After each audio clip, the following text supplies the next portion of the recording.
وَمَا أَنزَلْنَا عَلَيْكَ الْكِتَابَ إِلَّا لِتُبَيِّنَ لَهُمُ الَّذِي اخْتَلَفُوا فِيهِ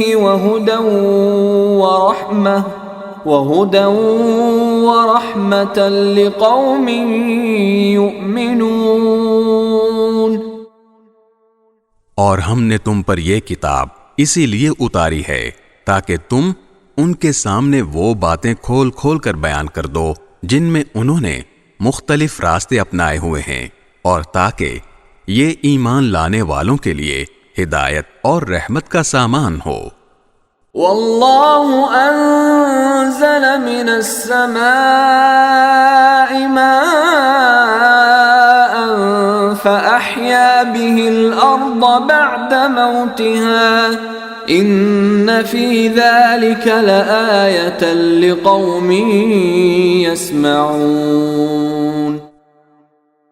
اور اللہ نے آسمان سے پانی برسایا اور زمین کے مردہ ہو جانے کے بعد اس میں جان ڈال دی، یقیناً اس میں ان لوگوں کے لیے نشانی ہے جو بات سنتے ہیں۔